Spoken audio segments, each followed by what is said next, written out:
So we're going to talk for the next an hour or so on infringement. So what is infringement? We discussed a lot about that, at least introductory part yesterday. What do you mean by infringement?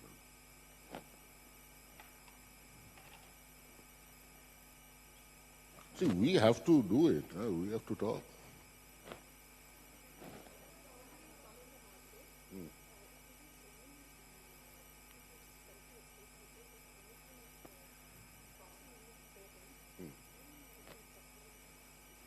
Okay.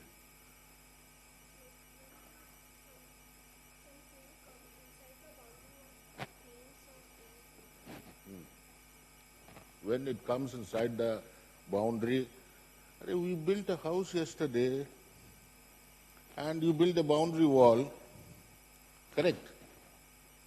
And if somebody crosses that boundary wall without your approval, without your permission, it's infringement. In common language, we call it trespassing. So some right which you have, which is established with you in normal property, if it's trespass, without approval, that is infringement. Here we don't see a tangible product. It could be a process, it could be something. What is actually a patent? It is not those 10 pages of paper in which it is written. Okay. So it's a technology, a process. Now, if you say it's just 10 pages of paper, then infringing it makes no sense. You actually don't infringe those writings of a patent. You infringe the teachings of the technology in a patent. Okay. So what right does the patent give you? Right to exclude others, that means nobody can cross that boundary wall and get in unless you open the door. But still, when you make boundary walls, you'll put glass pieces on top. Correct? Or you put barbed wires on top. So there are certain glass pieces and barbed wires we will be putting for the patent today. The purpose is same. To exclude others. A patent is not a grant of a right to make, use or sell. It is a defensive right. It is something which nobody else can do. And it's against full disclosure. Now putting that boundary walls issue in patent language, a valid patent gives a patentee the right to bring in action for both direct and indirect. People are, they're smart. They just don't follow whatever is written in the patent. They will try to find gaps. So what is direct infringement? Whatever is written in, whatever is claimed in the patent, you do everything. Or rather, it should be said in the other way. Whatever you do is claimed.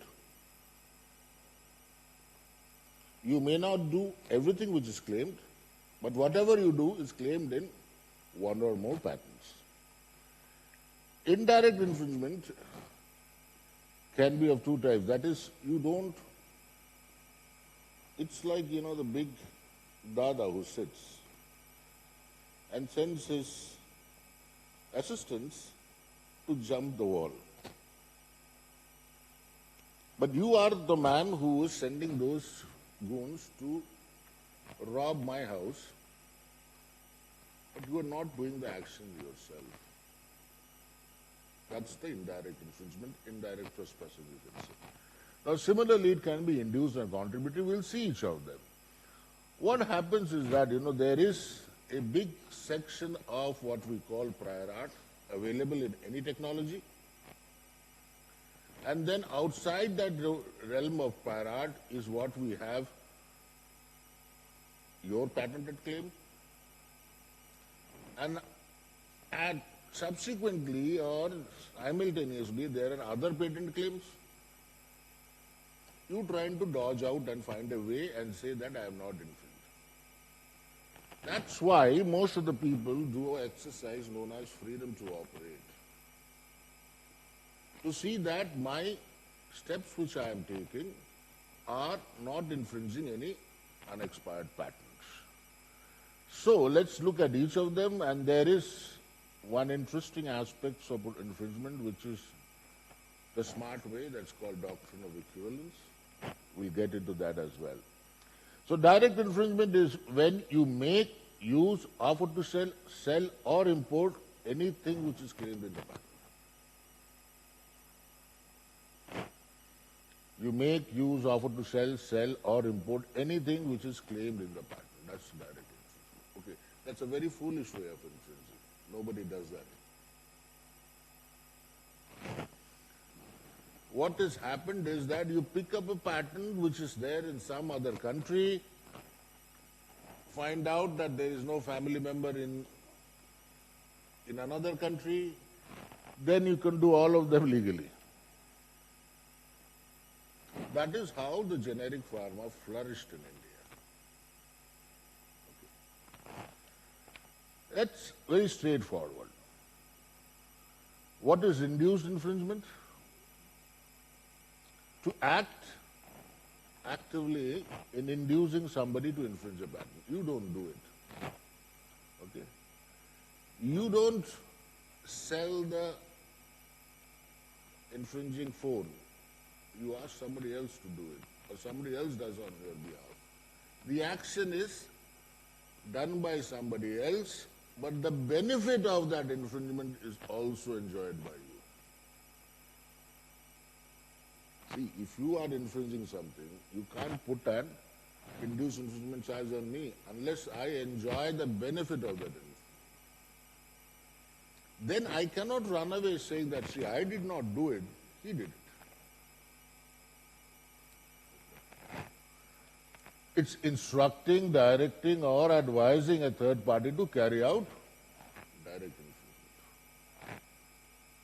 Now, this happens a lot during importation. It's not, I don't follow somebody's process. This happens a lot in importations, where the product is patented by somebody else and you illegally import it and sell it. It happens. You have such a market in every city.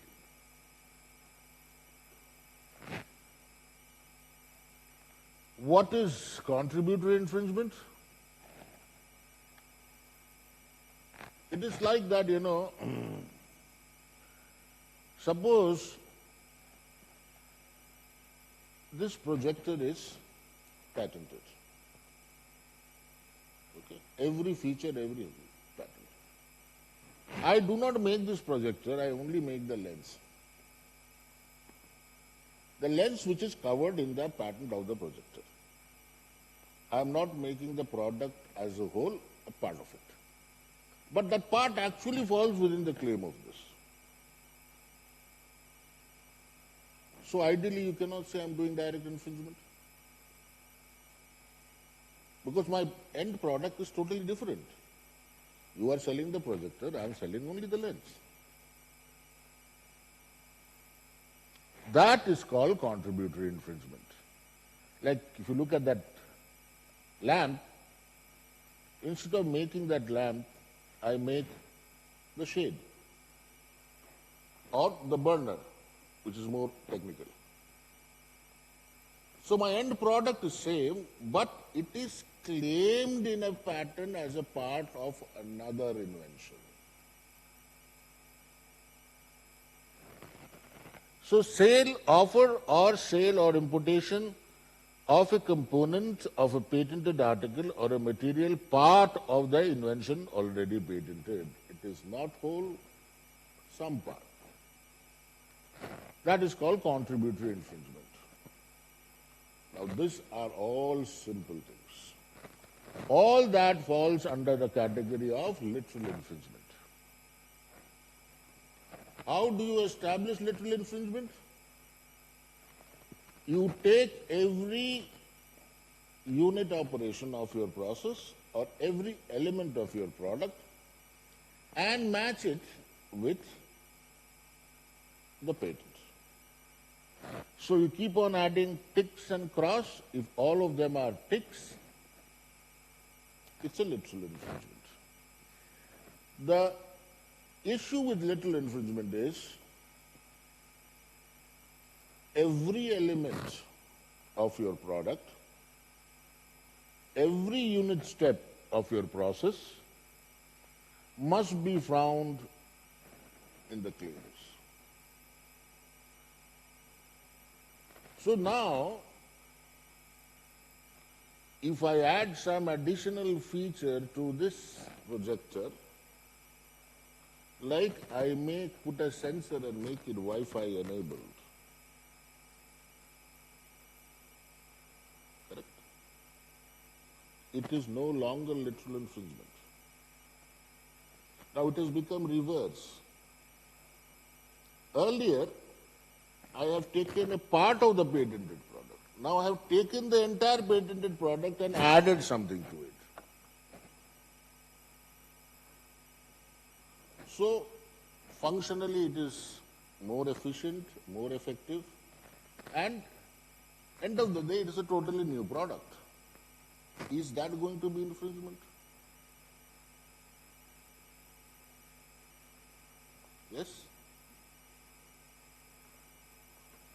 Let me ask you,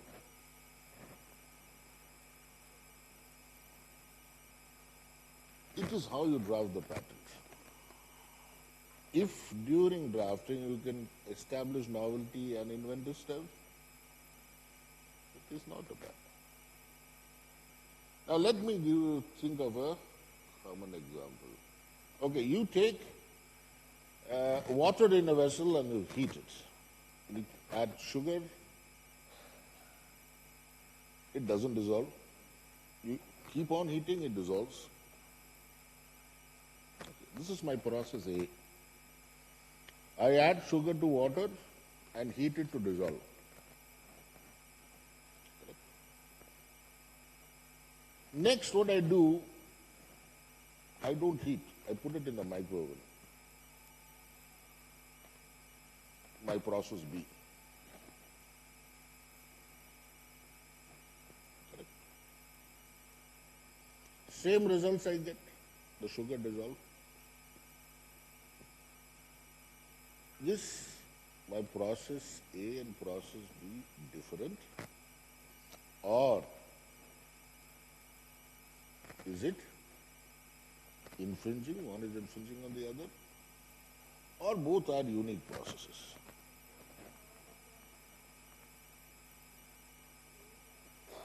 Both are novel but no inventive stuff. Everybody agrees with that?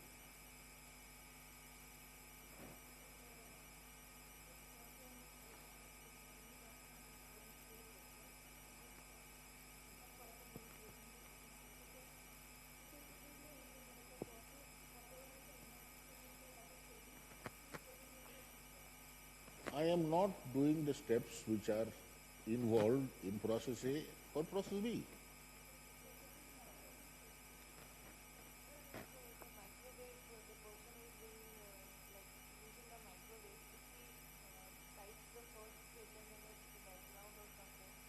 No patents. This patent is there. I am not filing a patent. I am just using the micro. Can you sue me for infringement?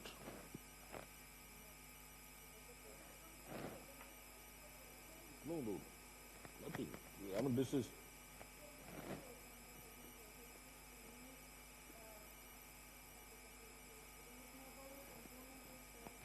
I am not getting into whether you can patent it. Tell me whether you can sue me for infringement.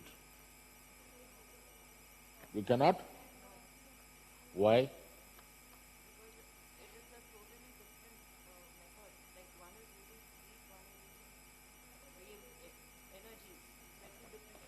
Yes. So the first process is a physical process, okay, where you are using heat energy. The second process is a thermodynamic process. Is it better now? This is anyway very clever. So the first process is a physical process. You are heating heat energy. The second is a thermodynamic process. So both processes are different. But for those who go to the kitchen for some purpose, and if you find your gas is over, using the micro oven as an alternative, does it require too much of thinking? No? Why?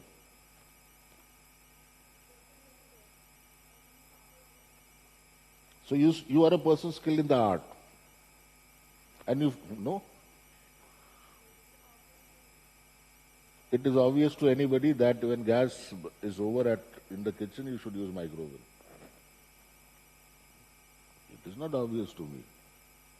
My role is only the eating.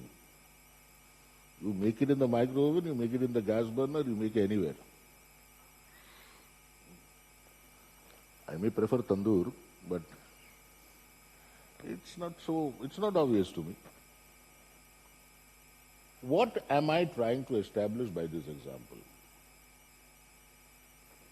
That the process is same. No, processes are different, but they are equivalent.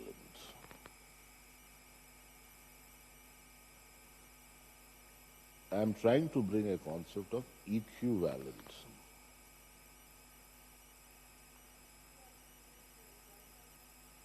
We'll see when the same way, same process, same results. Equivalent. The easiest example of equivalence would be you eat pizzas? Do you eat pizzas? You don't eat pizzas? Wow. So you take a pizza, cut it into 4 parts. Normally they will cut and give. Okay, depending on the size of the pizza, number of pieces will be there. I have 2 pizzas of the same size. One is cut into 4 pieces, the other is cut into 8 pieces. Okay. You eat one of those 4 pieces, she eats 2 of those 8 pieces. And you are complaining that she ate 2 pieces, I ate 1. Which is true. Correct? Pizza size was same. Only difference, it was cut into 4 pieces. That was cut into 8 pieces. You had 1 piece, she had 2 pieces. But you can complain, she ate 2 pieces. But ideally, what did you people eat? Equivalent amount.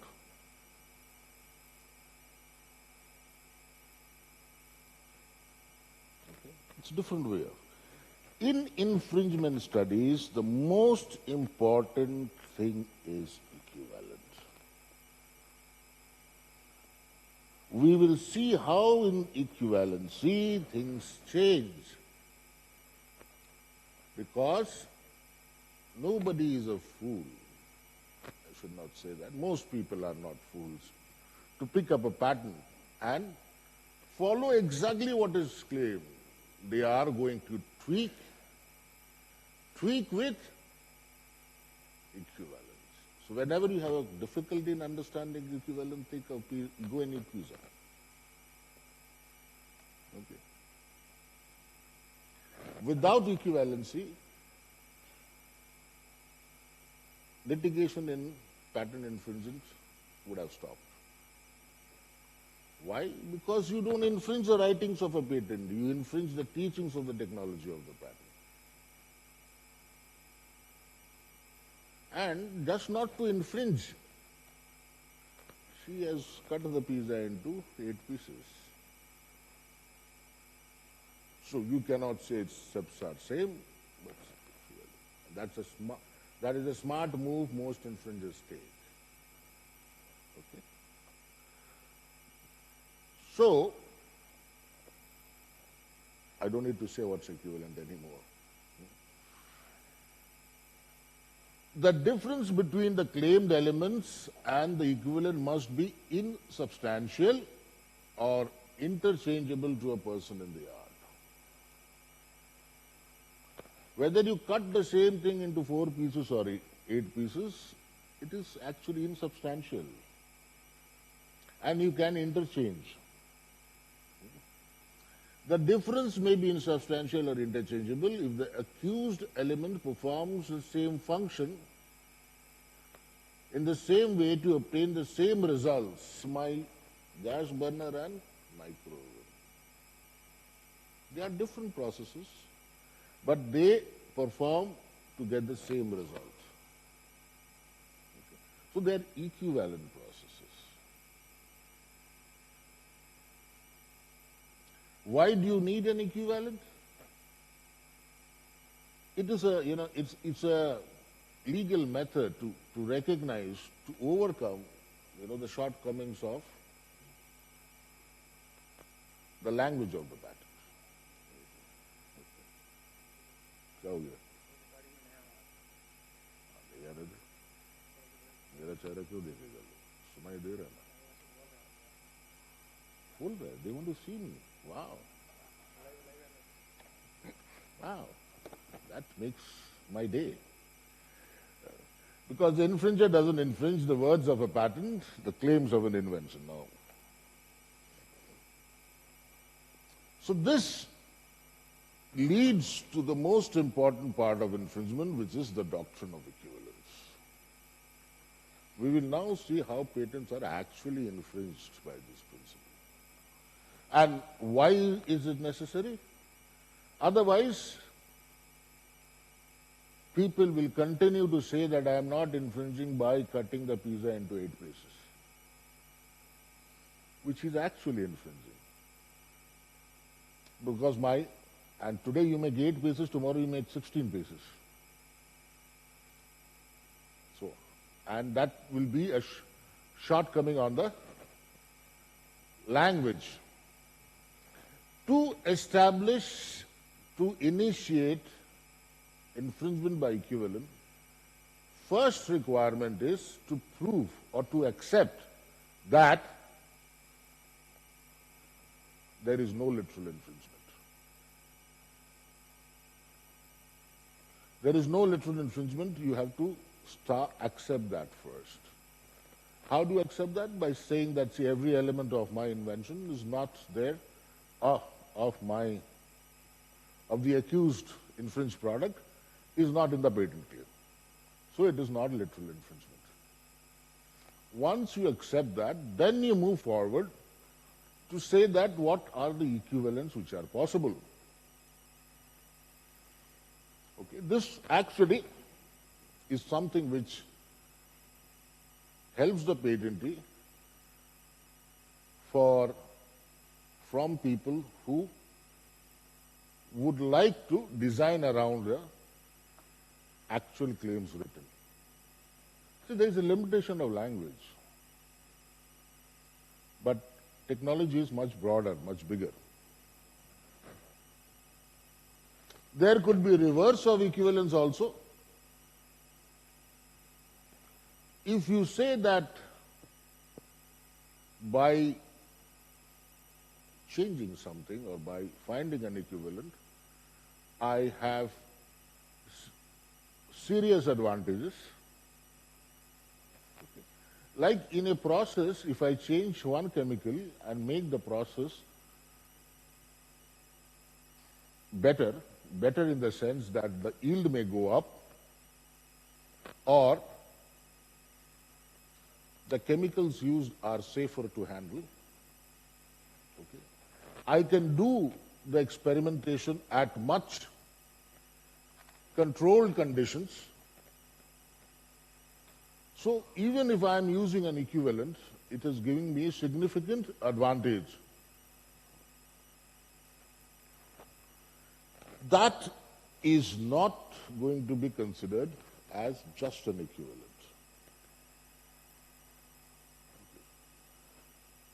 If you have a bicycle today, Is a motorbike equivalent to it?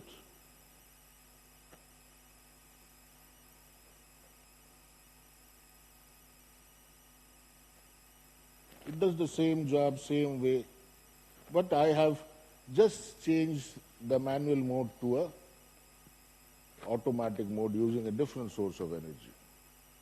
But that, what I have replaced or changed, is giving me significant advantage. So it's no longer a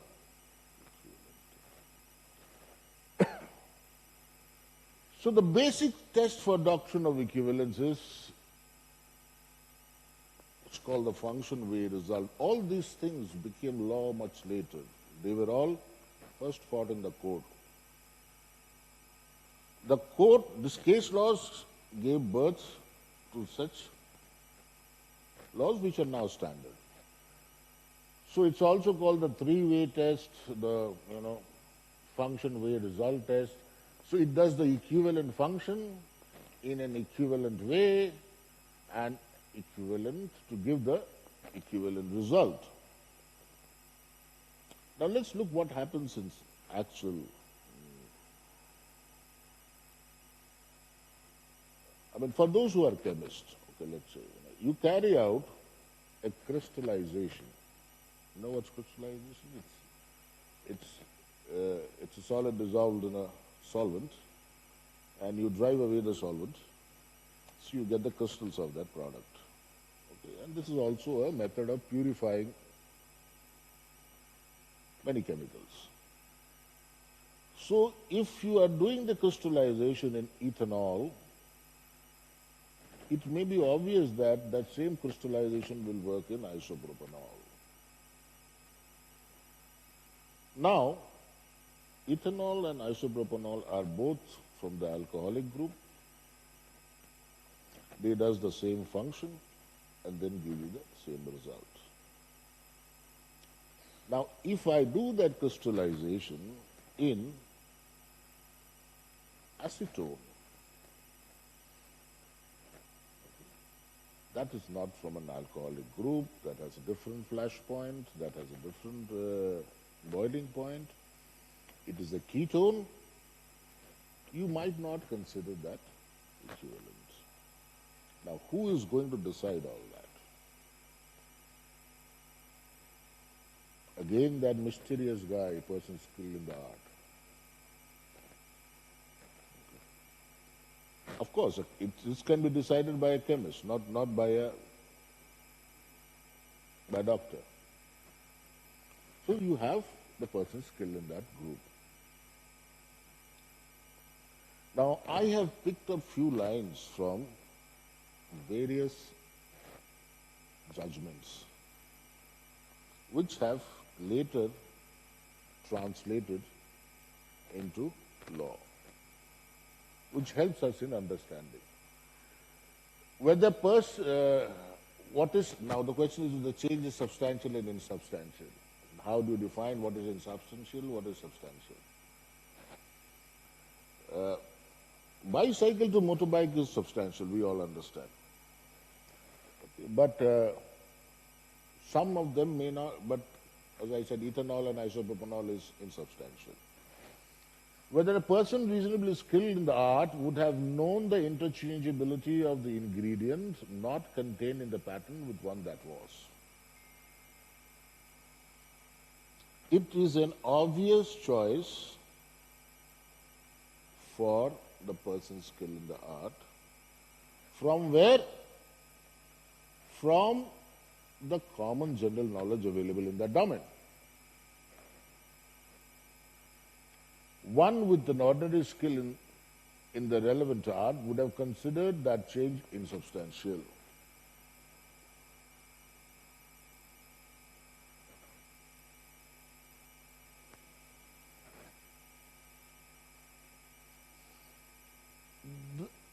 The differences which are unimportant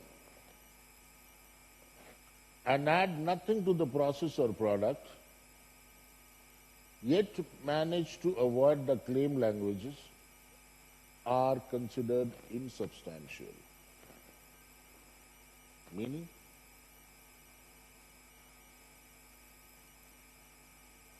it does not matter whether this mouthpiece is of this shape, sphere shape, or conical shape, or any other shape, hexagonal shape. But the moment I change the shape, it is different. So these changes do not add anything to the process or the function of this mind. Any such changes are basically done to avoid the trap or to design around the claims. They are all insubstantial.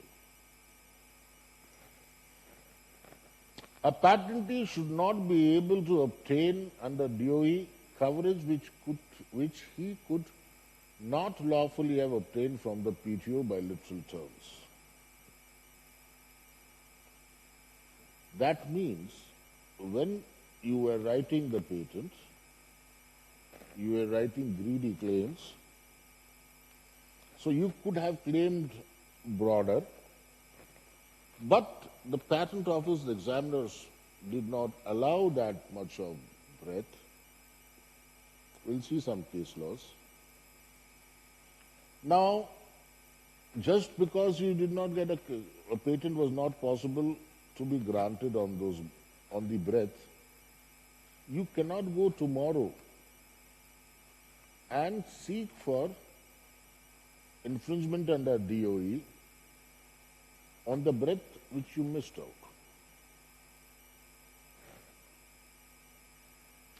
The role of prior art is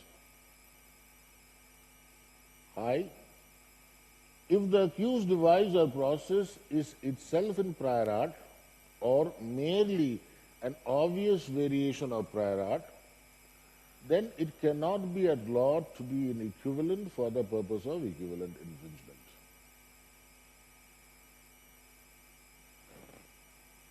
So anything, if you are first accused of infringement, the first step you need to do is this.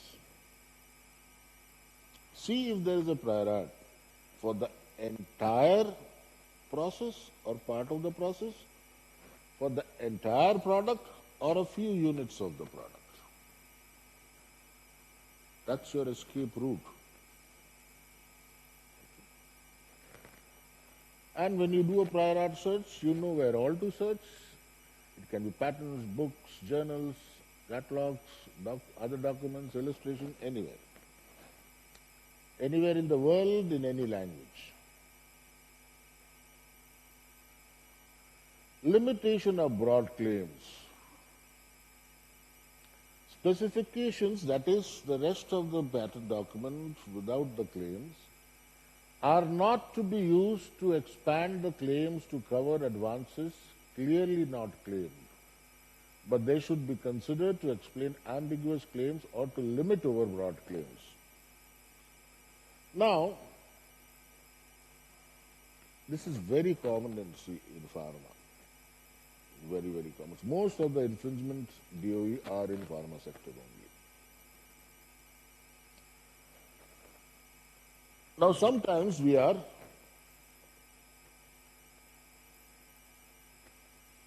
writing very broad claims. Okay. We go to a step and say R is a alkyl group. You know what's alkyl group? Like it is a group of hydrocarbons. Like it can be methane, ethane, propane, butane. So I say any. The examiner objects, said it's too much. Then I tell him, it is N alkyl groups. That means they are straight chained. He still does not agree. So I lower it down to C1 to C5 alkyl group. That means only 5 carbons, 1 to 5 carbons. Now, In my specification, I would have given examples in the detailed description. Now, when I say claim a group of molecules or a group of derivatives, it is usually not possible to give an example for every one of them. So, although I have claimed it, I have not enabled it. I have not enabled those extra ones which I have claimed.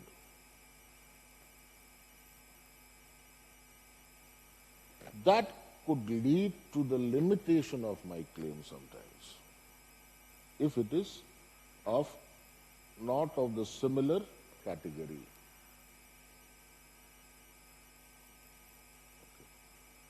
In such a case, such broad claims will be viewed in accordance to your enablement in the specification. This is called the all elements comparison.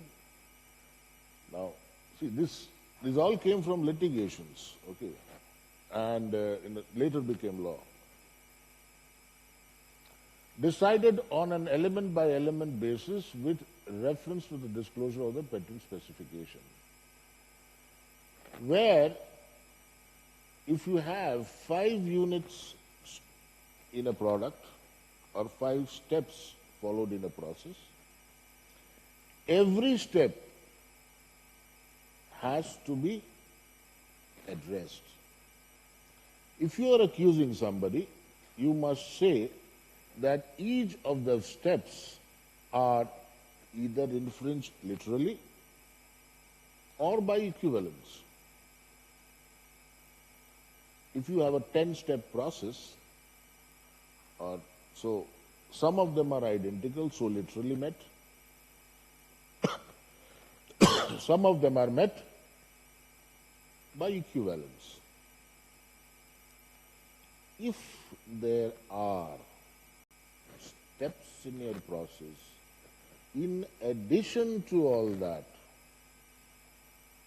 that is, it is not in the claimed product, in the claims of the patent, so it cannot be met literally or by equivalence. You have additional steps or additional features, like, I put the Wi-Fi on the projector. Then it is difficult to prove infringement on equivalence.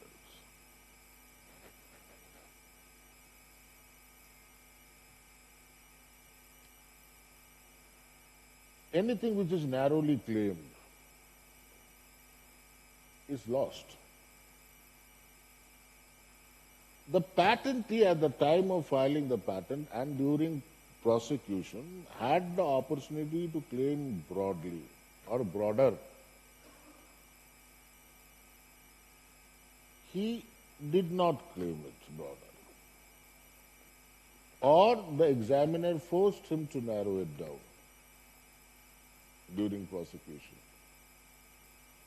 Whatever is the narrowed part is the one only which the patentee can hold on to. He cannot go back and say, see, I have demonstrated in the specification something much broader than what I have claimed, so I can accuse him of infringement. No. Anything which is narrowly claimed is lost forever. Similarly, anything not claimed is also lost forever. You could have had an additional claim in the patent. You did not do it. So, not claimed is also lost forever. Subject matter that is fully disclosed and enabled in the specification but not claimed will be deemed by the courts to be dedicated to public, to be placed in public domain. So it's nothing but part of prior art now. You did not claim it. Some rare occasion it happens. It's not that it is very common, but it happens. So, precedents are always binding. Prior art decision of a panel of courts are binding precedents of subsequent panel unless overturned. Where there is a direct conflict, the precedent decision is the first. This is no different from any other case. Any other court cases also, just very similar. Not only case of infringement. Now here comes something which is in favor of the infringer. If you are doing a infringement analysis, this is what you should start with. See, earlier we told you that if you are suing something for infringement, you start with prior art. Now this is what we call prosecution history estoppel. You know what that is? So yesterday we talked about file wrapper. The file wrapper is available in the patent office, which has records of all communication between the applicant and the patent office, copies of all amendments, all arguments, minutes of all meetings, which is a public file. Anybody can access it. So if I am accused of infringing a particular patent, the first thing I will do is get the file wrapper of that patent. Okay. Now whatever is there in the file wrapper is considered to be estopped.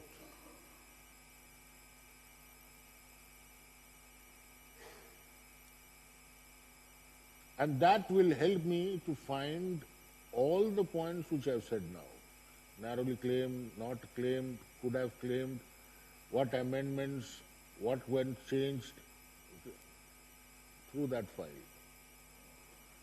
So during the examination of the patent by the PTO in the course of the issuance process, the patentee had to change the claims to avoid existing prior art and avoid the rejection to his application as not novel. The patentee is held to this limitation for the rest of his life of the patent. He cannot go back to his original broader claim. We'll see a very famous case law on this where you cannot go back to whatever you have amended and narrowed down. And that is the delta gap you have to operate without being accused of infringement. Am I making sense?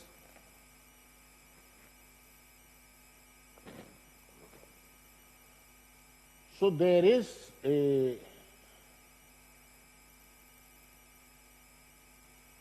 chart or a flow chart which has developed to prove that what I have changed as equivalent is not just to design around the claims, but to bring about an improvement.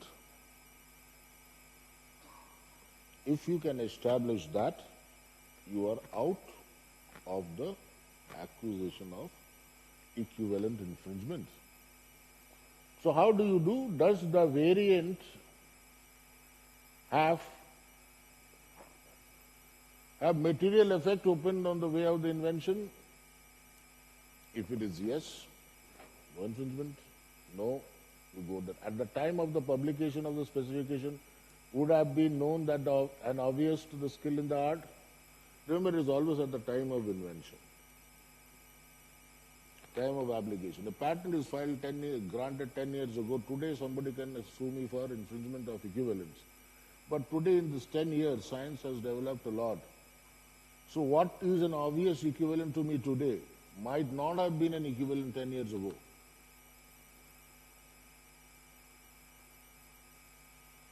You have to consider that point as well.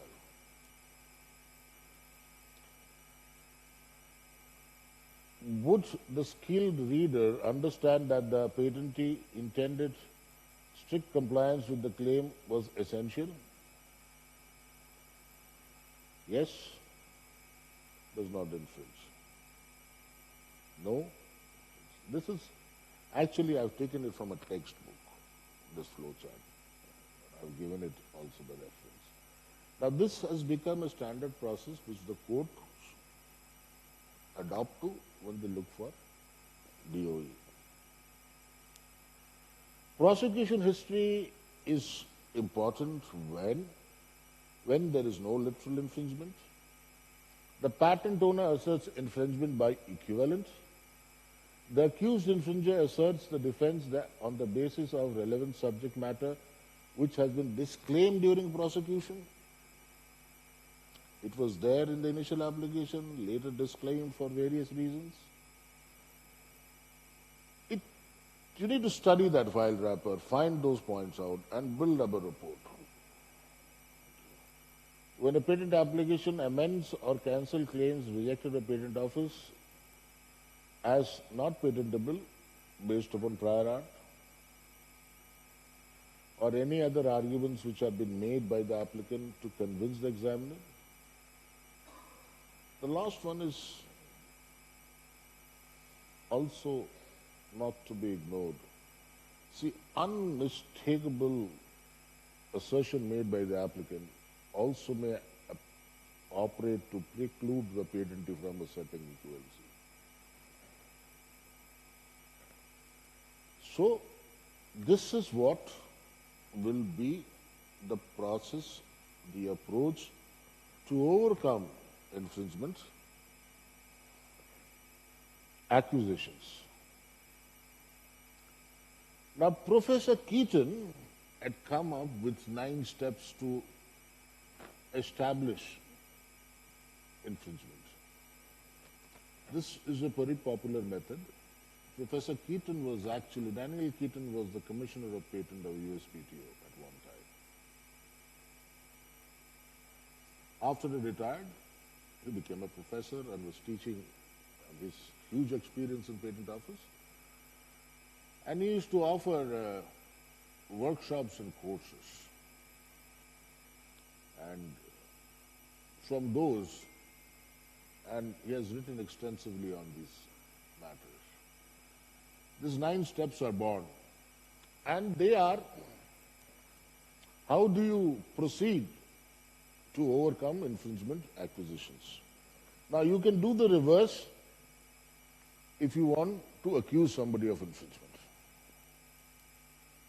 First, list the claims in diminishing order of breadth. That is the broadest first and narrow ones later. It may not be very difficult to do because most of the time groups of claims are written in that way in a patent. So you make them proceed to eliminate the broadest and successively the less broad claim by finding a prior art to invalidate them. If you can find a prior art for the broadest claim, you don't need to find any other prior art for the narrower claims. They are all dependent on the broad claim. So first is do a prior art search. Find out if you can find some prior art to eliminate the broadest claim. Now, if these things don't happen, then you go down. With solely the broad claim in mind, I'm just using his words, consult with a technical or a marketing expert to select 1, 2, or more of the claim recited elements that is at least of least significance and could be omitted from the commercial product. Remember, every element has to be met either literally or by equivalence. Now I'm looking at the claim of the patent and trying to find out if I can knock off one of those, or 2 of those, or more of those. If I am successful in doing that, I'm out of the loop of infringement. If step 3 is successful, then you can write an infringement opinion that the proposed product is non-infringing under all elements rule. you are able to remove one. Let's look at the fifth point. If 3 is unsuccessful, select one of the claim recited element of least importance and then substitute an element that performs the same function but is physically or chemically as different as possible from the claimed element so that it cannot be considered as an insubstantial change. Like I said about alcohol and ketones. So you find which is least important and try to substitute. First, you knock off. Second, if you are not able to knock off, find a substitute. If you are successful in that, then you can write a non-infringement opinion on the substituted rule, elements rule. If both are not successful, then select the least important claim recited element and have expert opinions how to change it physically or chemically so that to force it to function in a different way while producing the same result. This becomes technical now. You need researchers in the lab to do it. Okay. This is a tough one. Because if you try to do that, probably your efficiency of the process may go for a toss. So select the least important claim of the element and have experts explain how to change it physically or chemically. This has been done, I can give you one example that just came to my mind. See, alumina, aluminum oxide? Alumina is used many times to remove impurities in a process. Rather, when you carry out a chemical process, your final product, everybody wants it white. And you'll find some color traces there. So they give an alumina wash. Now to overcome this, alumina has now become 3 types: neutral alumina, basic alumina, acidic alumina. So you are saying that it is alumina, but amine is basic alumina. So it is performing in a different way. And basic alumina will only remove acidic impurities. So that's how it goes. So we are left with 2 more steps. So if it's can write a non-infringement opinion. The last one is the most favorite one. If unable to succeed in achieving any one of step 3, 5, or 7, your technical and your marketing experts are glorious incompetent, or in the patent is employed, they should be fired, relegated to an appropriate institution, hire new expert and start from step 1. See, this is not what I am saying, this is what Professor Keaton has said. What it is trying to say is that you keep on doing that, you will find something. That may not be always true. It doesn't work for all processes. Sometimes it is infringement.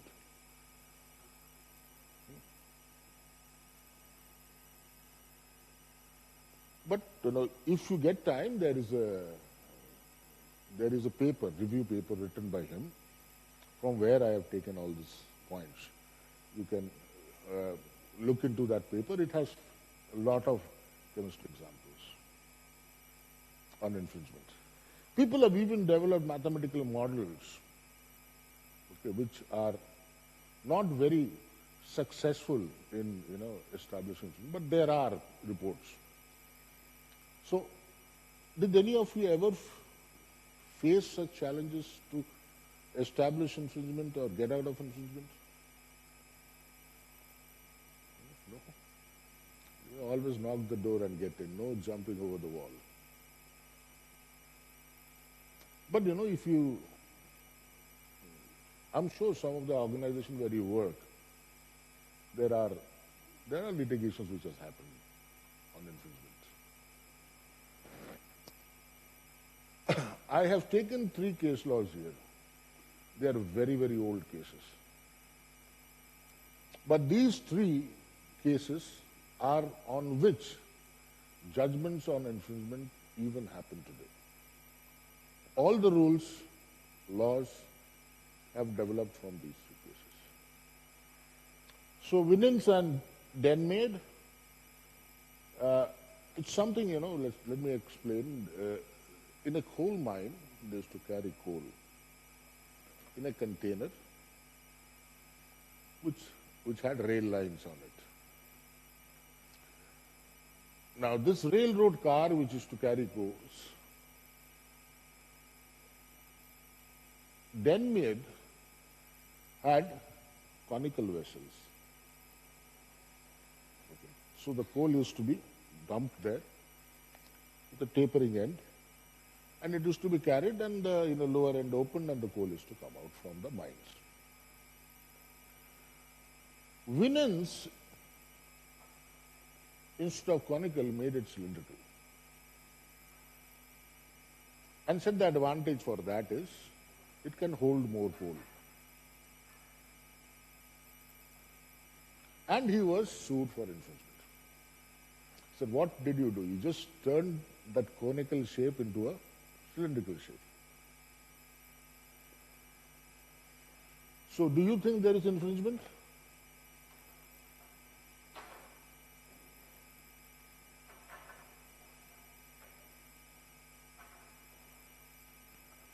You think there is infringement? No, whatever, infringement, literal or by equivalent, whatever. Do you think this? Yes? Anybody thinks no?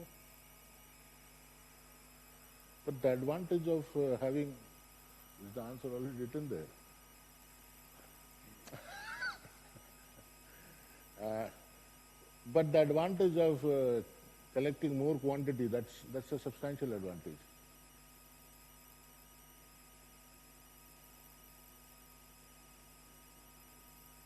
Is it not? I can carry now more than twice, because if you look at a cone, it's actually 3 parts of a cylinder. So we were carrying only 1 part. I can carry 2/3 more.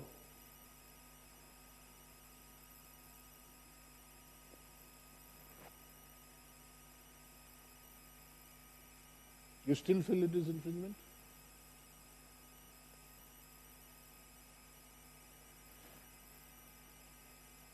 Come on, say something.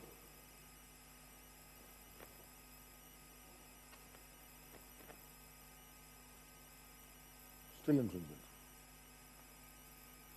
See, the advantage is substantial. The load of coal which I was carrying earlier and now is totally different.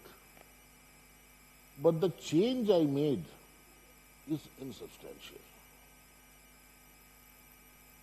I just changed a conical container to a cylindrical container.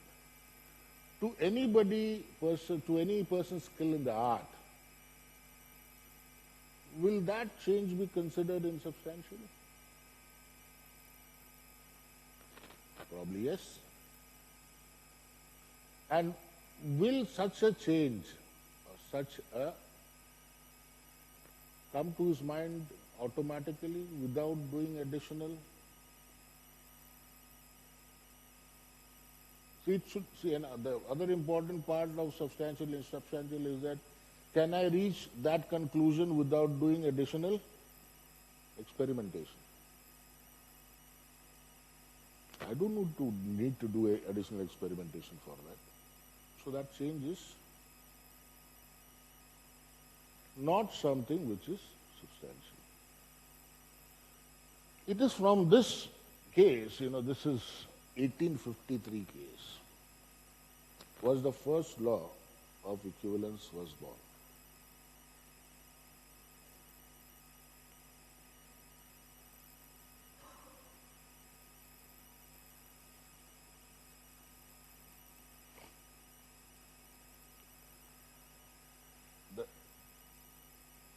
You have this Graver Tang versus Linde Air. What the case here is, you have a welding ore, welding the weld, and in that welding ore, instead of manganese, Graver used magnesium.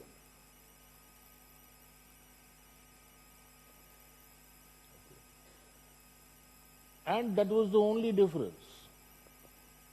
The question now here is the interchangeability of magnesium with manganese insubstantial or not?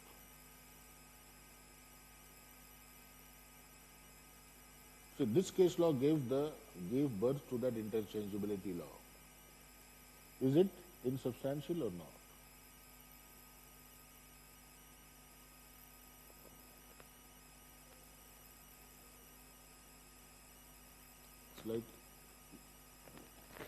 It's like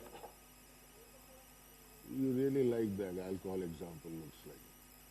No, it's very much like that. So why is magnesium and manganese change insubstantial? Because they have similar properties. And in the periodic table, they are in the same group. They behave same way, they function same way. So why did he change from element A to element B? Why did he do this change? Just to get out of literal infringement. Had he not done this change and used manganese, he would be falling under the trap of literal infringement. So he tried to use magnesium to show that I am using a different bond. But this change was considered insubstantial. Okay?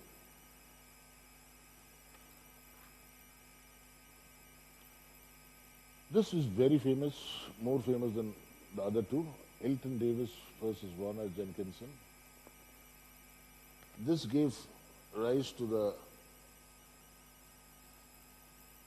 narrowly claimed, not claimed, lost kind of functioning. Now, here we have an ultrafiltration process. Okay, a filtration is done. Okay, to remove certain dyes, some coloring agents are which were there as impurities in food. Now, when this ultrafiltration was done, or the patent which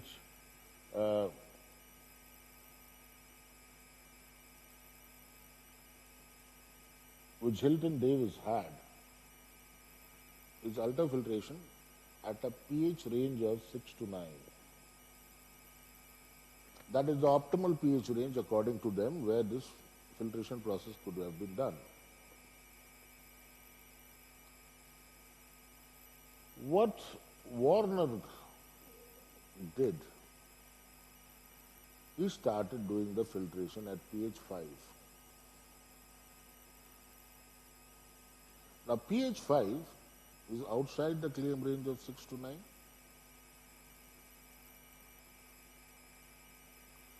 But then in the same way as I talked about magnesium and manganese, you can say that he is doing pH 5, that process at pH 5, because he cannot do 6 to 9 which is claimed.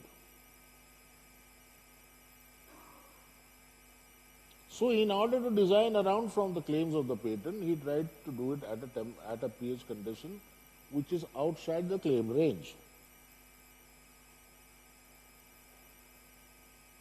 So this is also interchangeability of pH and should be considered as infringement.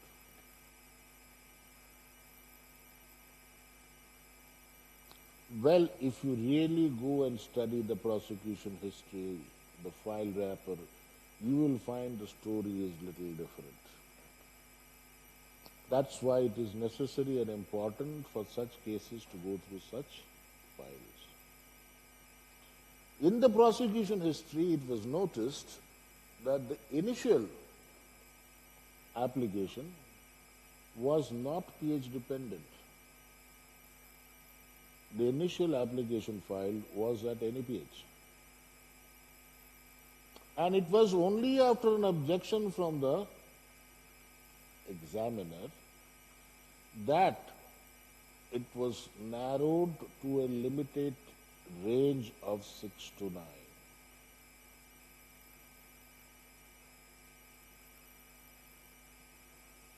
So you have actually given up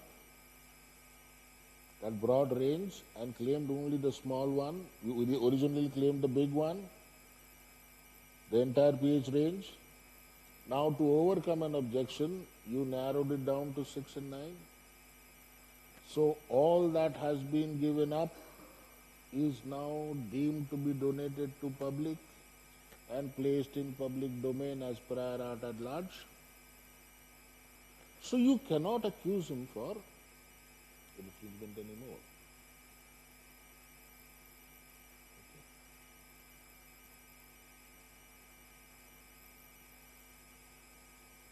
Okay. And that's what happened. So this case brings us back to the importance of prosecution history, brings us back to the importance of file wrapper, where these are very common. Because normally when the first draft of patent is submitted or made, it has very broad claims. During prosecution, many of those broad claims are narrowed down. And if you can operate in that delta region of initial claim and the final grant, you are on a very safe field of non-infringement.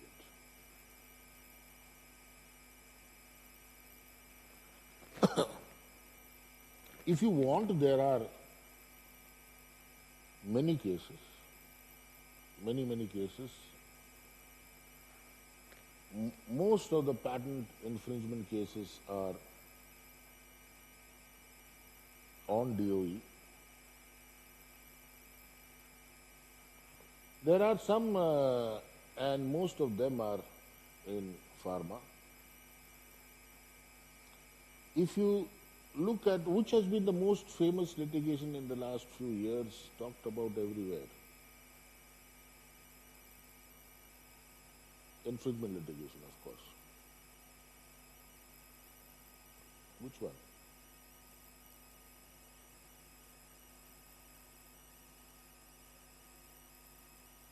"54 cases in 17 different countries. Apple versus Samsung." At least, I mean, everybody would have heard it at least once. You may not know the depth. You know, Apple had sued Samsung for some infringement initially for the infringement of 3 patents. They were all design patents. You know, the look and feel for iPhones, iPads, and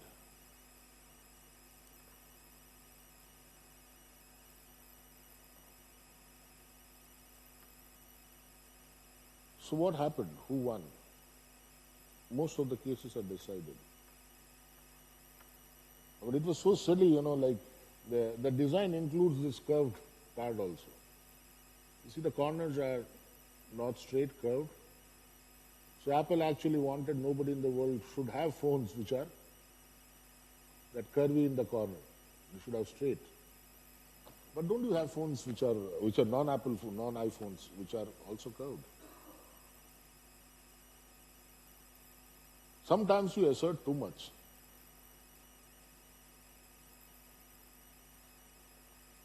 In most of the places, Apple has won, except some of the Asian countries where Samsung has done better.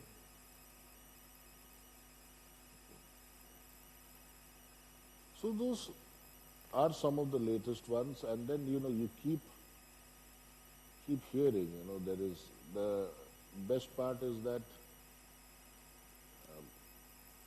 the 3 companies in Hyderabad keep on fighting infringement cases on him.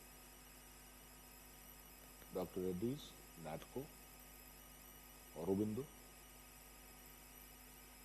They have tons of litigation stories. So sometime if you want to understand, take up, I'm not saying read all, take up one case, get a fair idea.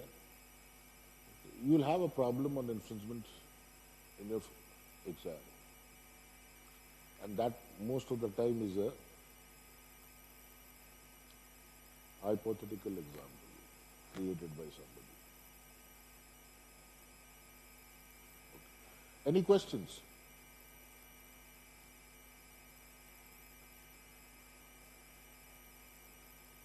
What's a process patent? They are. See, you basically, if you look at, if you keep ICT out, the computer-related invention out, then there are three types of patents. Claims, if you come that way. Product, process, product by process. Okay. A product patent, end of the day, claims a product. It can be a drug molecule, it can be a motorcycle, a computer, anything. There's a product. The process involved to make that product, if you claim that, that's called a process patent. That's very, I think most of you know it. The question is, what is product by process patent?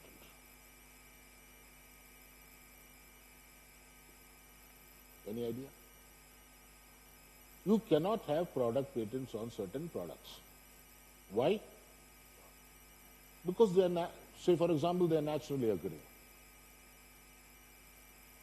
Okay. Many of them are naturally occurring also, but may be synthesized for better productivity. Example, insulin. Insulin is there in your body, my body, everybody's body, every mammal's body. Now, if I want to have a claim on insulin, I cannot claim the product because it is already existing, it's naturally occurring. But as a company, I can have a process patent how to make that insulin.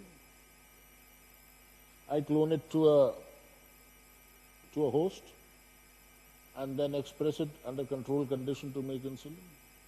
Now, if I have a process patent, you can come with another process patent, a different process to make the same product. Process patent do not give me a control on the product.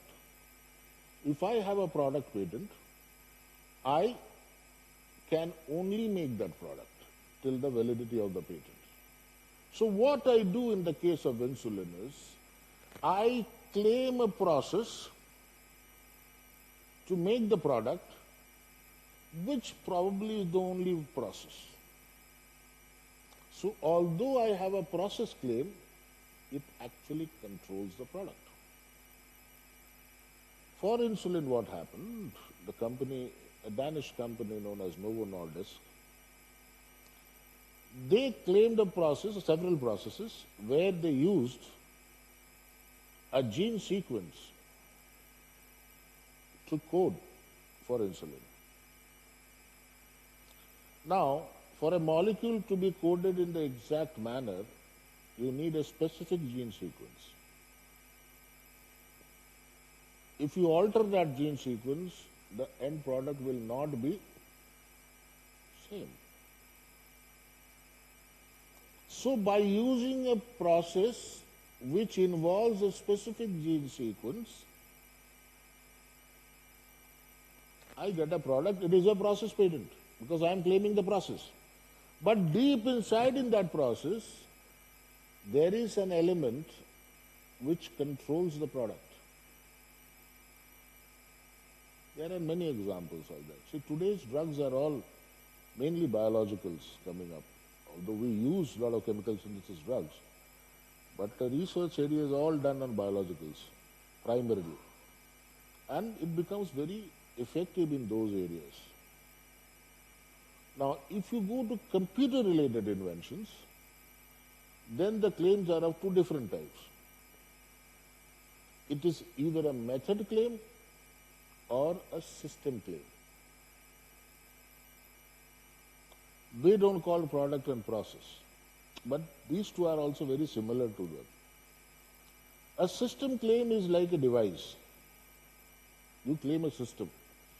It could be any, a server or a hardware or which comprises of, or could be a mobile also. A system which comprises, because finally in the computing world you don't get a standstill product. You get a system which works. A system which is nothing but very similar to a product comprising of several units. What is a method claim? There is the method involved to run that system. It is like the process patent.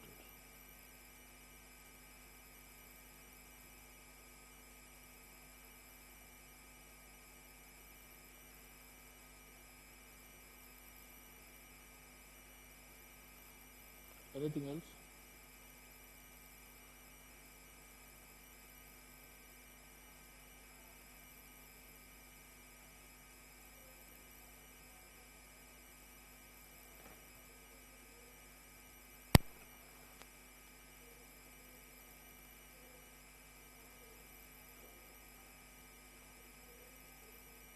I can't hear you.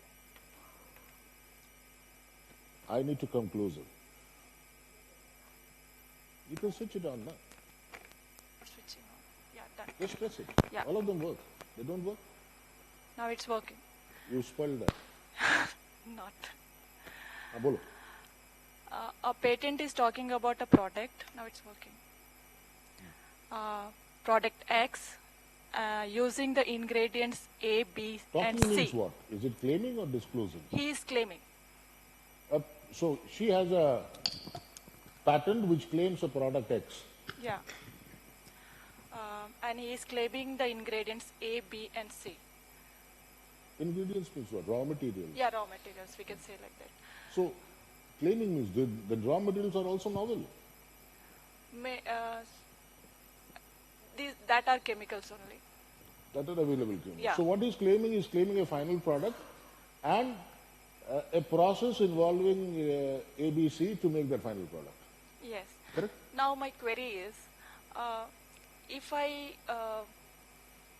conduct an experiment and I am able to produce raw material A, which may be with the different specification or with the specification which are mentioned in his patent. So whether I will fall under infringement or not. See, it's too insufficient data to comment. But, I look at the possibilities which can happen. Number one, you're starting with the raw material. Is the raw material patented? By a product claim? Yes. Hmm? Yes, because it's a known chemical, sir. No, everything once published is known. Yes. Okay. It is our fault that we don't know some of them. In prior art means known. My question is very simple. You said the final product has a product claim. Yes. The starting material, does it also have a product claim? Not by him, with a different person. So by a different person it is there. So that is also, so you start from a patented product A to make another patented product B. B is patented by one guy, A is patented by another guy. Okay. Now, you want to infringe whom? So the second person who is a patentee of that raw material. So he has used a certain process, I'm using a different process and making the same raw material with the different specifications. So whether it is an infringement or not. See, if he has a product claim, immaterial or whatever process you employ, it will be infringement. Okay. If he has a product claim. If he has a process claim, then you can come out with a different process, you'll be out of it. Okay. And following the same process and finding out the same product with certain improvement may not fall under infringement.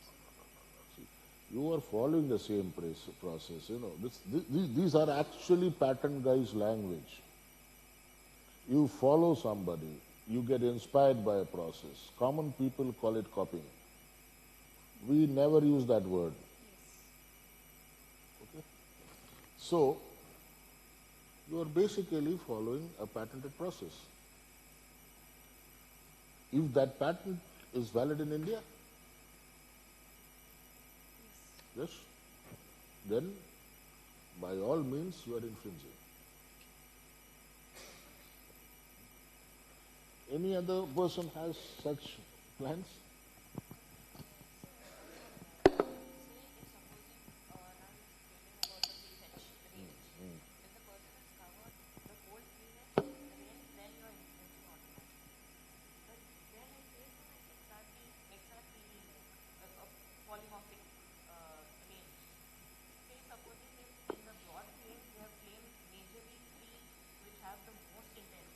Mm. And further in the narrower claims, they have claimed the ones which have lesser intensity. But your product, your polymorph as such, your crystalline form, has two of those major peaks, but not one, but not with the same intensity. And on the whole, the XRP is totally different. How? See, intensity will also depend on the machine and the concentration used. Okay. What you are saying is that it's an XRD, it's an X-ray diffractogram which has been done. What she is saying is that there are 3 2 theta values which have been claimed.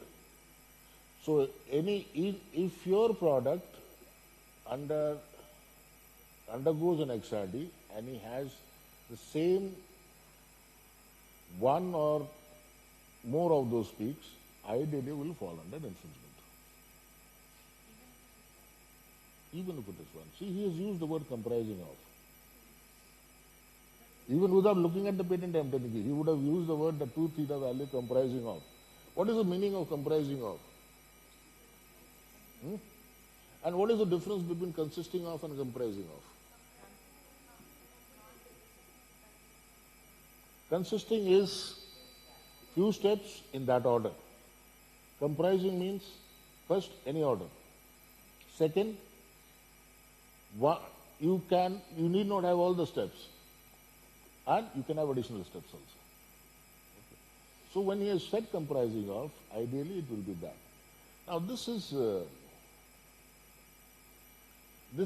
a challenge for last few years for all generic players, and we should be thankful to a company known as Teva Pharmaceuticals, who has given birth and has taught us how to use polymorph throughout, and which you can actually give the innovator also a tough time sometimes. Now, there are ways to handle it also. Okay? Not by saying that I have only 1 2 theta values which matches intensity. Intensity is pointless because he doesn't claim intensity. Intensity again depends on concentration. If you use a higher concentration, intensity will go up. You look at prior art. There are often, this is not by the polymorphic patent is not by the innovator. Could be. Okay. Then it becomes easier. You can study the earlier reports where this product was disclosed and check on their polymorphs. Check on what polyform it was there. It was not reported.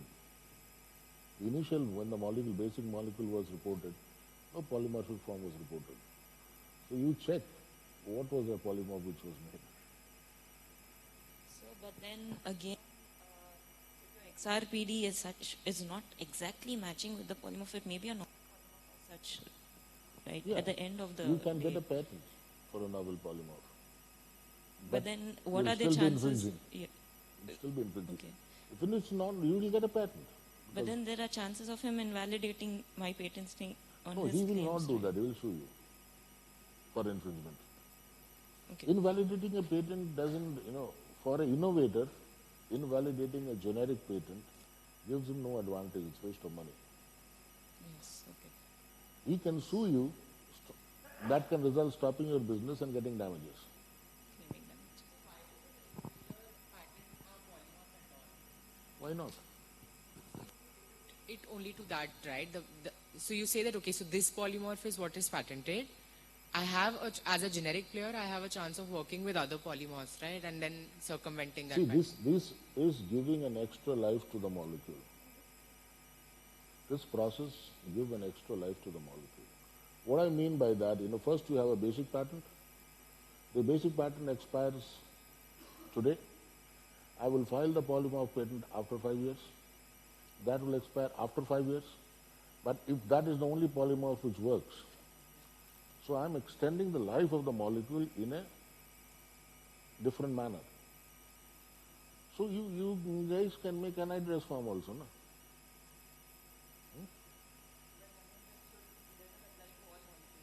Yeah, its stability is an issue and it's very hygroscopic also, anhydrous molecules. This has been there for a long time now. It started with atorvastatin, where, this is one molecule, atorvastatin, which is sold by Pfizer by the name Lipitor. Now almost there are 20 companies in India which makes generic versions of atorvastatin. That was one molecule which had more than 160 polymorphic claims, separate polymorphs being claimed in patents. But then you can have one or two. See, it is not only polymorph which extend the life.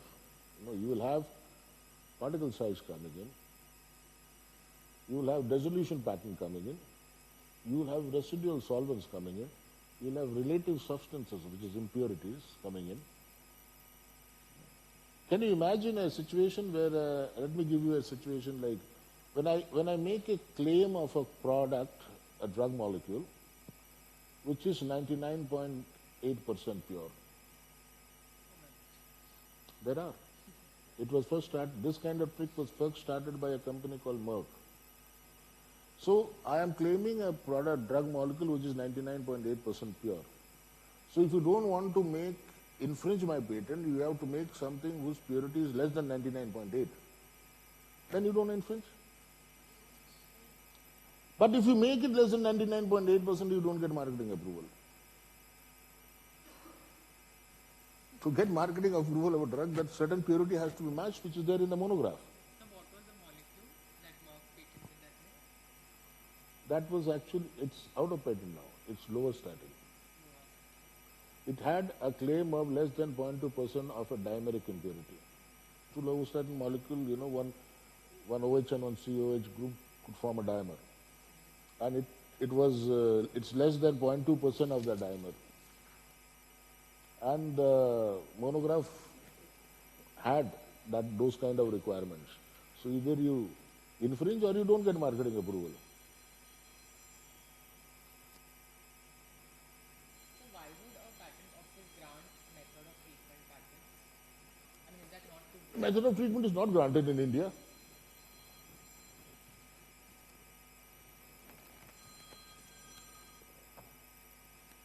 It's not granted in India. Why would it be granted? Because we do not have a system of a new use of known substance. Have you heard of the molecule known as aspirin? Aspirin came into the market as anti-inflammatory painkiller. People still have sometimes. And today its highest sale is a blood thinner. So if you don't have a monitoring system, you don't know for which person is buying for what purpose. The dosage may be different. And see, Indian healthcare is totally different. See, in the West, the healthcare is all insurance-based. Okay. It is not only the doctor who has to prescribe, your insurance company also has to approve that medicine. So, like aspirin, there are many others. Another big story was Viagra. It came as a neurotransmitter, later became popular in other means. So those things are not allowed in India because you can't even control it.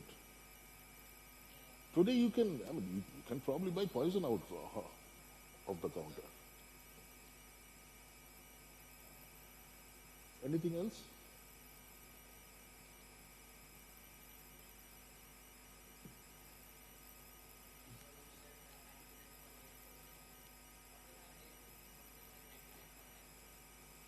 No, it is more than, he never said 99.8, greater than 99.8.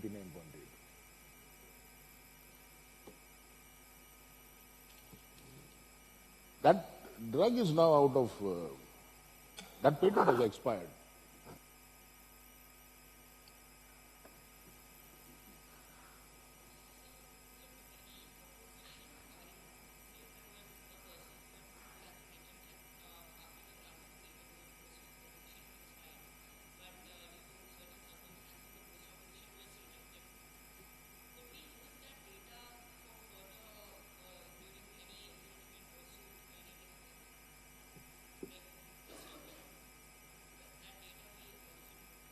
You can, because that data is a public data.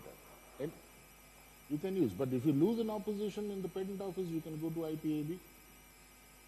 If you lose it there, you can go to the High Court. That's the other part of the story. Now somebody lost an opposition. If the grounds of opposition for which he fought are identical to your needs, then it adds value. So your infringement, proving or disproving, and his opposition grounds, if they are identical, then only it will add value. See, opposition can be done on 19 different grounds. And you will be looking for a few grounds for your, if they match, you can use it. Now it's left to the judge's discretion.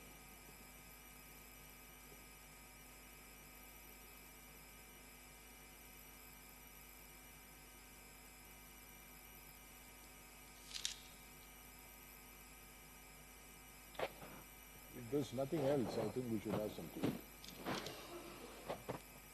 I'll probably meet you guys again in the next round. I do not have any more classes with you.